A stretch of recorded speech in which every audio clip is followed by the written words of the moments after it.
Tiffany Haddish is a mess, and not in a funny, comedic type of way. She's just a mess, period. And I think that we all know it at this point. Y'all already know what time it is. I got the black V-neck on.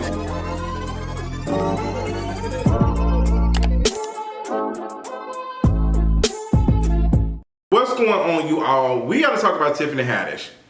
I've had my thoughts and shared them on this channel and honestly on social media about how I feel about Tiffany Haddish. Make no mistake about it, like, I just have not been a fan for a minute.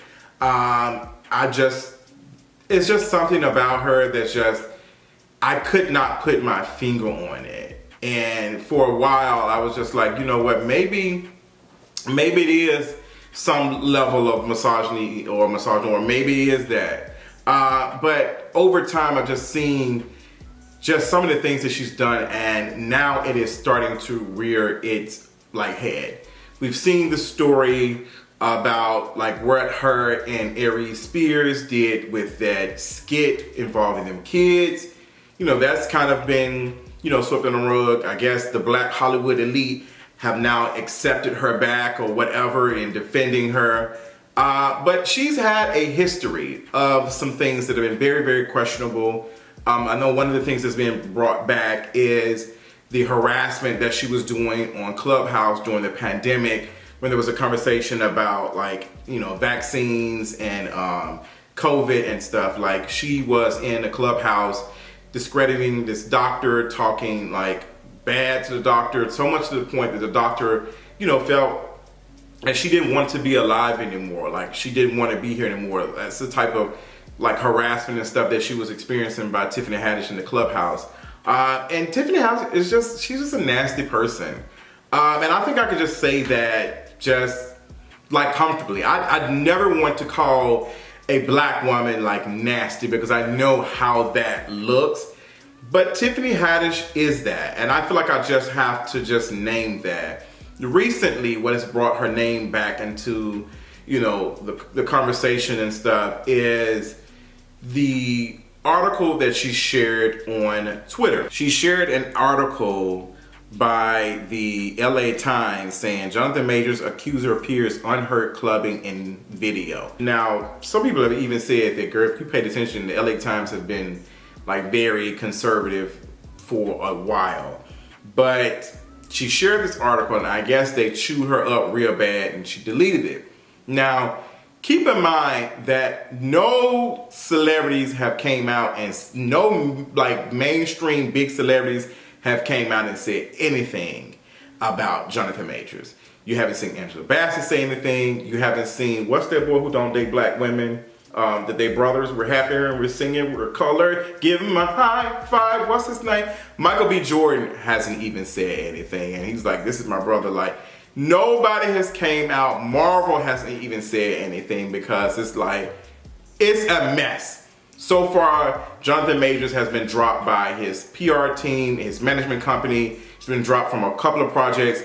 It's not looking good for him right now. And we'll get into a conversation about that in another video that I did.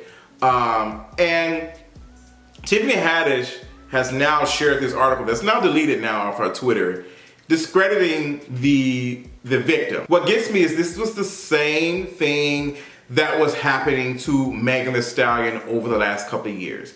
This is the same thing that they were doing with Megan Thee Stallion. So much that Megan Thee Stallion, in her Elle magazine interview, which I did a video about, she even talked about that she didn't want to do things because people would say, you must have not experienced that because you were just out, da da da da. Now, it doesn't matter if the victim went to a club or whatever afterwards. We don't know. We have this idea that a person who's going through it has this particular look, or they do these things. Folks make jokes about, well, she couldn't have been depressed too bad, she was out partying last weekend. We do that. Unfortunately, we even do that with people who are struggling financially. I know I've done it. Oh, she can't be too broke. She was out spending money and drinks and stuff, and we don't know what's going on. We don't know. Somebody else can we just don't know. in this case of this victim going out after the experience, like alleged experience or whatever, doesn't mean that she didn't experience that. That doesn't negate the point that she still experienced what she experienced with Johnathon Majors. Like it doesn't do that at all. And this is why victims do not come forward over and over again. They have shared, like, this is why people don't come forward and say it, because they are not able to do anything else, because everything else is now in question. Well, why did you go out? Why was you having drinks? Why? Because you're not allowed to have any more fun. You're not allowed to do anything because you're supposed to be a full-time victim. And we already have an idea what a victim is. And you got Tiffany Haddish sharing this article, and now she deleted it. And she's just like, I just did not get what was the reason for sharing the article. I just don't get. She doesn't tweet that much. She's not on social media. She's not been on social media since the whole situation with Aries Spears and her in the lawsuit and stuff. She has not tweeted and been on social media as much. So why are you so interested in sharing an article like that? Why? Why is it so, like, that's the, when celebrities do stuff like that, it's very intentional. Which tells me that she's never been interested in hearing the victim's story. She's never been interested in listening to the victim's side of what happened. She's just only been interested in defending Johnathon Majors. And that's what's going on. Like, that is what's going on. Like, people just do not want to believe victims. Like, I even did a video about it on Patreon when I talked about Johnathon Majors and this whole thing of, I'm so, like, his fall from grace, and wow, I'm so sad to hear that about him. It's like completely erasing what the victim has experienced. It's just like, it's not even about the victim anymore. It's about Johnathon Majors falling from grace and him not being able to be in these movies and stuff. And it's never about the victim's harm they experienced or what they had to deal with. It's come out to the point now that other victims have came out now and spoken about Johnathon Majors. That's normally how it happens. One person says, you know what, I'm going to take on the heat. They come forward, they talk about it, and then other people who've been scared because, as I said earlier, are afraid to come forward are now comfortable sharing. It's not that everybody wants to dogpile. It's that now I don't feel alone anymore. Now my story is more supported because it's just not me. And for Tiffany Haddish to have the platform that she has and being a celebrity to share that article was very, very telling. And even when even in this conversation, like looking at like some of the stuff that Tiffany Haddish has done, I didn't even know that Law Roach did an interview with Jason Lee on Fox Soul and said that, you know, he doesn't want to work with Tiffany Haddish anymore. He said he has respect for her, he loves her, but there's something that Tiffany Haddish did that he was just like, I can't work with her anymore. And Jason Lee ended up getting it out of him, and Law Roach had responded and said that he had put Tiffany up on game. He had told Tiffany Haddish that he's worked with other clients and that, hey girl, these folks are lowballing you. Like, you need to go back and renegotiate your deal. You need to go talk to them and ask for more money. So Tiffany Haddish then goes back to these companies and she just says, well, Law Roach said, y'all lowballing me. And I tweeted that. Like, I was like, let me see what the information, I tweeted and said, I guarantee you that Tiffany Haddish, when she went back and told these companies that she was lowball, I guarantee you she did it in that caricature voice.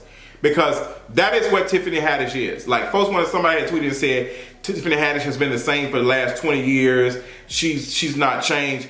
She definitely uses that caricature voice whenever she is talking in front of white people. She does it down to the T. I went and watched. I was like, every time she's in the presence of whiteness, she overperforms her blackness. For jokes, she be shucking and driving. She be shucking and jiving. So Law Roach has said that Tiffany Haddish had went back and told these companies that, and now some of these companies do not want to work with Law Roach, and like they kind of have spoken ill on his name after that. Like, his name is not as good as it was because of that incident. And Law Roach was looking out for Tiffany Haddish, was looking out for her. And he said that she used to come over his house, they used to kick it, they used to, you know, whatever, they used to talk, and he was very close to her. But I'm pretty sure it hurt his feelings. Like, I'm trying to put a person up on game, trying to help a person out, and then they go back and then they turn it, like, they mess up my name. And Tiffany Haddish could have just easily, like, did exactly what Law Roach said. Like, hey, I've heard that, you know, other artists, Tiffany Haddish could just easily say, hey, you know what? I've heard other people have made more money doing this, and I feel like y'all need to, like, do more for me. Like, the same thing that Monique did with Netflix and renegotiating, like, her deal, like, hey, y'all owe me more. Because these companies do, you know, F black folks over all the time. Like, there's been conversations about, like, big name black, like, TikTokers and YouTubers and influencers and stuff not being able to get paid the same as their white counterparts, even though their brands they are bigger and their names are bigger online. Tiffany Haddish didn't have to go and quote unquote perform professionalism. Like, I'm not upset at her not performing professionalism. I'm not upset at her not speaking or quote unquote code switching. I don't have any issue with that. I think a black person shouldn't have to code switch. A black person shouldn't have to, you know, speak a certain type of way to be respected. I would just say that Tiffany Haddish is this person that she wants to be the butt of the joke for a certain audience. Even when she was at the Met Gala and she had a Ziploc bag of chicken wings in her purse and she pulled it out. Like, I don't have an issue with black folks eating fried chicken wings. I have no issue with that. I eat chicken wings. I love me some lemon pepper wings, thanks to Atlanta. But to be on this red carpet, pulling out a Ziploc bag, you know what it's giving. And it's not something wrong. Like, some folks, that's what people do. Something like, I got a little snack in here, but she wanted to overperform it for the cameras, for white folks. She wanted to do that. Like, look at me. It's that voice. Like, she wants to perform caricature. That's what it's always been given to me. It never comes off as authentic. It never, like, Tiffany Haddish is a known comedian at this point. I wouldn't necessarily, I think she's not that, to me, like, mainstream, but I think she's been in some projects and she's getting attention. She's going to be in Girls Trip too. But, like, Tiffany Haddish, when she's around certain people, she overperforms it. I don't see, as long as I've been watching this stuff with MET, I just don't see anyone, even black folks that I trust who are authentic, coming and just pulling out a bag of chicken in front. I just don't see it. I just don't see it. Not to say that black folks can't eat chicken, but it's like, not even saying that black folks should be ashamed to eat chicken in front of white folks, but it's like, girl, come on now. You know what you're doing. And I guarantee you she didn't even probably eat none of the chicken until the camera was on her. I guarantee you she didn't start eating the chicken because it's like, girl, what?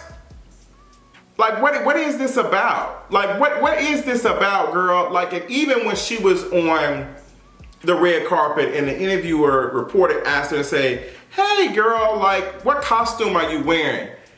She wasn't speaking that caricature voice. She was like, what you mean by costume? This is not a costume, this is custom, da da da.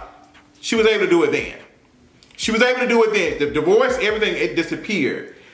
But what happened in that moment when she was talking on the red carpet and that woman asked her about that costume, because Tiffany Haddish is used to being in a costume.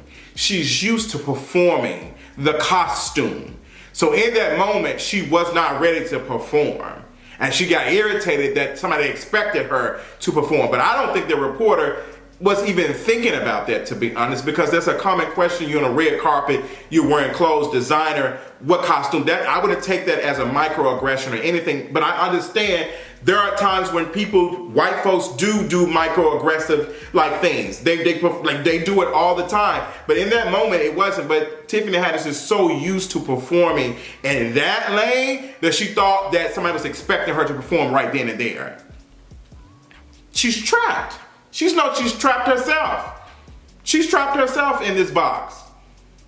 Like, she's trapped herself in this. And I just, like, over and over again, she just continuously proves to us that she's a nasty individual. The situation with Clubhouse, with her harassing the doctor with anti-vax propaganda and all of that. Girl, even Beyonce had to call her out on a song about signing NDAs because she talked too damn much. The situation with Law Roach, messing up that with her. Aries Spears and the child skit situation. Like, it's just like, how many times are we gonna allow and give Tiffany Haddish grace to the point and say, you know what, she seems like she's an idiot at this point. I'm not getting it. After the situation with the child stuff, it should have been a cutthroat then. It should have been a chop to begin with. There was no reason why. And even going back, I was just informed today, before recording this, Tiffany Haddish did a skit years ago mimicking Rihanna's abuse by Chris Brown. She did a whole skit with her hair like Rihanna, with a Chris Brown quote-unquote look-alike or whatever, making a remix to their song they did together and making it about like being like abuse. Like, this is Tiffany Haddish. This is Tiffany Haddish's brand. This is her. This is her. So I'm not understanding. But you know, you have the black elites who are ready to protect her because they feel like that they're trying to tear her down. They're trying to tear her down. It kind of like, we gotta protect this black woman from that. And it's just like, protect her from what? The harm that she's doing to other people? Hello? There's other people who need protecting that y'all are not protecting. So it's interesting who y'all try to prop and protect under the guise of black excellence. And Tiffany Haddish is not black excellence, to be honest. She's not. And honestly, I hate the term black excellence because it is dipped heavy in respectability, anti-blackness, period. But Tiffany Haddish, she's a nasty individual. And I'm honestly not surprised that she shared their article discrediting the victim. Because that's just who Tiffany Haddish is. And knowing that, I will be moving accordingly in consuming any of the projects that she's in, period.